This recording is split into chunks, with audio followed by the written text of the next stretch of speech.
নমস্কার স্যার। নমস্কার। আপনার নাম কি? সৌমি দাস।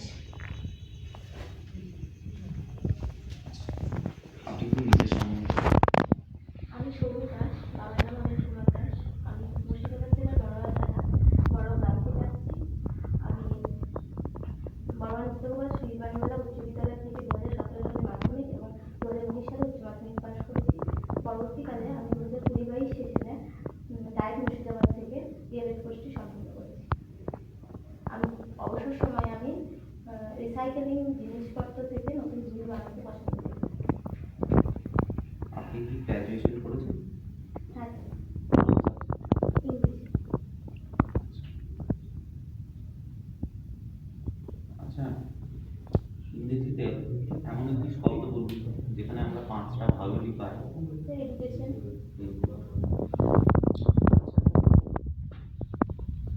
শেক্সপিয়ারের লেখা কয়েকটি ট্র্যাজেডি নাটকের নাম। Macbeth, Hamlet, Romeo and Juliet. আচ্ছা, হ্যামলেট থেকে অনুপ্রাণিত হয়ে ভারতে একটি সিনেমা তৈরি হয়েছিল, সেখানে শাহিদ কাপুর অভিনয় করেছিলেন। এই সিনেমাটার নাম বলতে পারবেন? ঠিক আছে। আচ্ছা, রুশো লেখা একটি বইয়ের নাম বলুন। এমিলি। আচ্ছা, রুশো শিশুদের জন্য কি বলেছে? Look design. ঠিক আছে। আচ্ছা আচ্ছা, লার্নিং অ্যান্ড অ্যাকুইজিশন এই দুটোর পার্থক্য একটু বলুন। লার্নিং হচ্ছে কোনো কিছু শেখা, আর অ্যাকুইজিশন হচ্ছে যেটা আমাদের সহজাত ক্ষমতা, মানে আমরা নিজে থেকেই সেটা শিখতে পারি, আমাদেরকে আলাদাভাবে শেখার দরকার নেই, সহজাত। এখানটায় তাহলে আমরা কোন ভাষা থেকে আমাদের শিখনের প্রয়োজন আছে এবং কোন ভাষা থেকে আমাদের আয়ত্তীকরণের প্রয়োজন আছে? শিক্ষণের প্রয়োজন আছে ইংলিশ ভাষা থেকে, আর আয়ত্তীকরণ হচ্ছে বাংলা ভাষা, আমরা নিজে থেকেই শিখতে পারি, মাতৃভাষা যেটা। সেকেন্ড ল্যাঙ্গুয়েজটা আমাদেরকে আয়ত্ত করতে হবে। আচ্ছা, একজন ভাষা শিক্ষিকা হিসাবে ব্যাকরণের কয়েকটা নিয়ম। এখন প্রথমত বাংলা ভাষা আমাদের মাতৃভাষা, তাহলে মাতৃভাষায় যখন ব্যাকরণ শিখবে শিশুরা তখন ইংলিশের গ্রামার থেকে খুব সহজেই শিখতে পারবে। আবার বাংলাতে যেমন আমরা ক্রিয়াপদ, বিশেষ্য পদ এগুলো আমরা বাংলাতে জানি, তারপরে সেগুলো আবার পরে ভবিষ্যতে আমরা ইংলিশে যখন নাউন ভার্ব বলে আমরা চিনতে শিখি, তাই বোঝাটা সহজ হবে। আচ্ছা, আমি একটু বাংলাতে একটা কথা বলছি, আপনাকে একটা পদ বলবো, সেই পদটা আপনাকে বলতে হবে। হ্যাঁ, কথাটা হলো, বেটা সাধু বেশে চোর বটে, এই বটের তলায় দাও। এই বটেটা কি ধরনের পদ বাংলায়?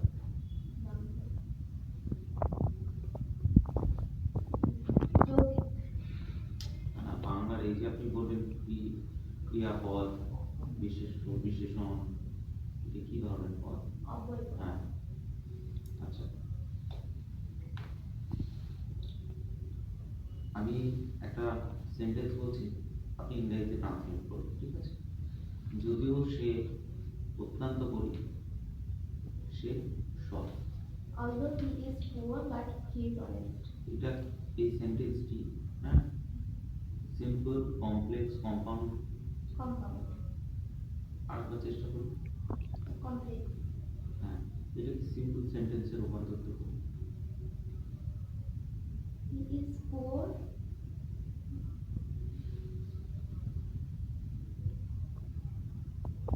Sorry sir. আচ্ছা, ঠিক আছে। আচ্ছা, নন ফাইনাল ভার্ব কত প্রকার? Non-final verb.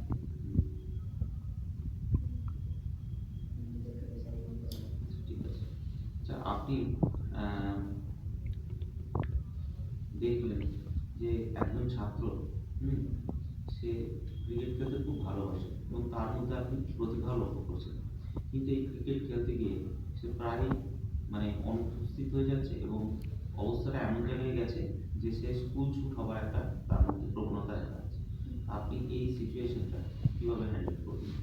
আমি সেই ছাত্রটিকে ব্যক্তিগতভাবে ডাকবো এবং তাকে বোঝাবো যে ক্রিকেট খেলার জন্য আমাদের পড়াশোনা করা দরকার আছে, এবং এই ক্রিকেট খেলাটাকে সে যদি ভবিষ্যতে আরও বেশি ভালোভাবে করতে চায় তাহলে তাকে ভালোভাবে পড়াশোনাও করতে হবে, আবার অন্যদিকে ক্রিকেটটা প্র্যাকটিসও করতে হবে। তাই ক্রিকেট প্র্যাকটিস করার সময় আর পড়াশোনা করার সময় সম্পূর্ণভাবে তাকে আলাদা করে নিতে হবে।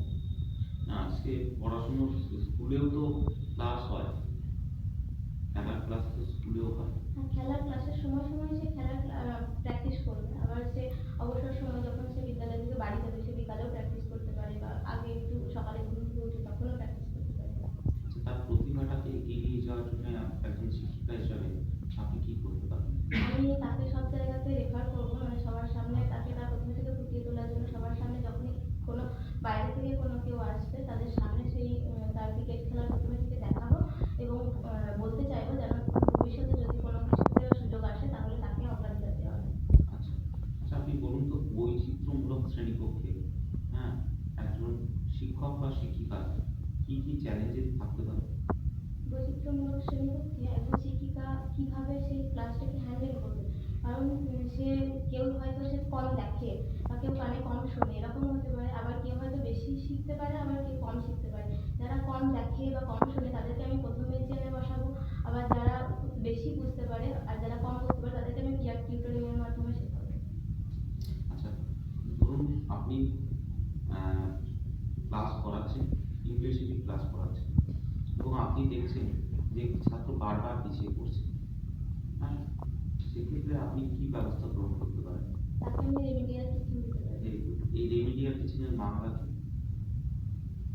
রেমিডিয়াল টিচিংয়ের বাংলা টিচিং আচ্ছা, ঠিক আছে। আচ্ছা, আপনি বললেন যে আপনার হবি হচ্ছে রিসাইক্লিং, কি বললেন যেন? রিসাইকেলিং, জিনিসপত্র থেকে নতুন জিনিস বানানো। আপনাকে যদি ছেঁড়া বই দেওয়া হয় তাহলে সেটা আপনি কিভাবে নতুন জিনিস সেখান থেকে বানাবেন? বই জিনিস যেহেতু, তাই আমি সেটাকে নিশ্চয়ই ছিঁড়ে অন্য কিছু জিনিস বানাতে পারি না, তাই বইটিকে আমি আরো নতুন করার চেষ্টা করবো, যেখানে সেটা যদি কোনো জায়গায় ছেঁড়া থাকে সেই জায়গাটা আমি আলাদাভাবে আবার একটা পেজ অ্যাড করবো, সেখানে আমি লেখার চেষ্টা করবো যেটুকু হয়তো কোনো জিনিস বাদ গেছে সেটুকু লিখে দেওয়ার চেষ্টা করবো, এবং বইটিকে অনেক সুন্দরভাবে ডেকোরেশন করবো যাতে আকর্ষণীয় হয় এবং সবাই ব্যবহার করে। Very good. এই রিসাইক্লিং এর 3R বলে একটা টার্ম আছে, 3R। 3R কি কি বলতে পারবেন? Reduce, recycle, reuse. Reduce, recycle, reuse. আচ্ছা, বায়োগ্রাফি আর অটোবায়োগ্রাফির মধ্যে তফাৎ কি? বায়োগ্রাফি দেখেও লিখতে পারে, মানে হয়তো একটা লেখকের বায়োগ্রাফি অন্য একজন লেখক লিখতে পারে, কিন্তু অটোবায়োগ্রাফি সে নিজের অটোবায়োগ্রাফি নিজেই লিখতে পারে। ঠিক আছে। সচিন তেন্ডুলকরের অটোবায়োগ্রাফির নাম কি? দুঃখিত স্যার, আচ্ছা, একজন খুব বিখ্যাত বক্সার আছে যার নাম মেরি কম, নাম শুনেছেন নিশ্চয়ই? তার অটোবায়োগ্রাফির নাম কি? মাদার ম্যারি, অনুমান না, আপনি আরেকবার ট্রাই করবেন। না স্যার, এই মুহূর্তে বলছি না। সেটার মধ্যে এটা বাংলা কত সাল চলছে? 1431। ঠিক আছে। আচ্ছা, আপনি ত্রিভুজের ধারণা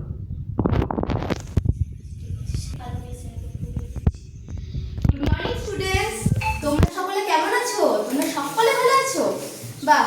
আচ্ছা, আমরা আগের দিন ক্লাসে কি শিখেছিলাম বলো তো? আমরা কি শিখেছিলাম? সরলরেখা, বক্ররেখা, তাই তো? তাহলে সরলরেখা কেমন দেখতে ছিল আমাকে বলতে পারবে? কেমন ছিল? ঠিক এই রকম ছিল, তাই তো?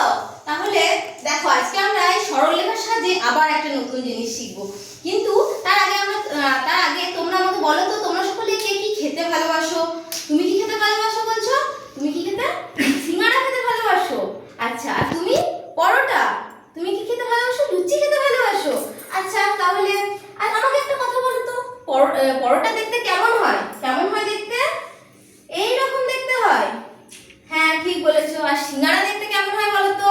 সিঙ্গাড়া দেখতে কিছুটা তো পরোটার মতোই হয়, কিন্তু আসলে কি পরোটার মতো এরকম হয়ে থাকে? হয় না তো। তাহলে আমরা দেখো পরোটাটাই দেখছি। এবার আরেকজন কে বললো লুচি খেতে ভালোবাসে, কিন্তু আমরা আজকে কি নিয়ে শিখবো জানো তো? আমরা আজকে শিখবো এই পরোটার আকারটা নিয়ে। তাহলে দেখো, আমরা সরলরেখা শিখেছিলাম, এখানে মোট কটা সরলরেখা আছে তোমরা কেউ বলতে পারবে? কটা সরলরেখা বলো তো?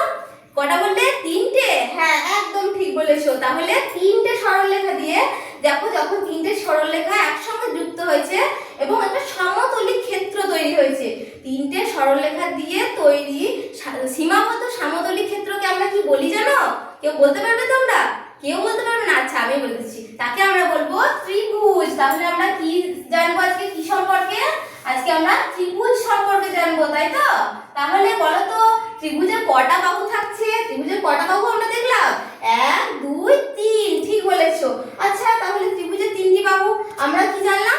3টি বাহু দ্বারা সীমাবদ্ধ সমতলের ক্ষেত্রকে আমরা ত্রিভুজ বলছি। এবার আমরা দেখো আরো কিছু জানি। ত্রিভুজকে ইংলিশে কি বলে জানো? ট্রায়াঙ্গেল। ট্রাই মানে কি? ট্রাই মানে হচ্ছে 3 আর অ্যাঙ্গেল মানে কোণ। তাহলে দেখো ট্রায়াঙ্গেল মানে যদি কোণ হয়, তাহলে অ্যাঙ্গেল মানে যখন কোণ বলছি, তাহলে ত্রিভুজের কটা কোণ থাকবে? তার মানে 3টে কোণ আছে।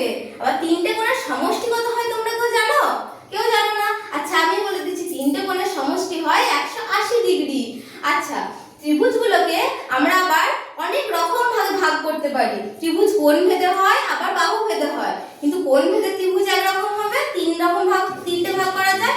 আবার বাহু ভেদে ত্রিভুজ আছে, সেগুলোকেও 3টে ভাগে ভাগ করা যায়। আমরা একটু তাহলে বাহু ভেদে দেখি। দেখো এটা ছিল আমাদের সমান, 3টে বাহু কি ছিল? সমান ছিল। তাহলে 3টে বাহু যদি সমান হয়, তাহলে তাকে আমরা কি বলবো জানো? তাকে আমরা বলবো সমবাহু ত্রিভুজ। তাকে আমরা কি বলবো? সমবাহু ত্রিভুজ। বেশ স্টপ। লেকে আপনি স্টুডেন্টদের সেই ত্রিভুজ সম্পর্কে কিছু প্রশ্ন করলেন এবং তারা এক একজন এক এক রকম উত্তর দিল। এই যে টেকনিকটা আপনি ইউজ করলেন, পেডাগজির ভাষায় একে কি বলে?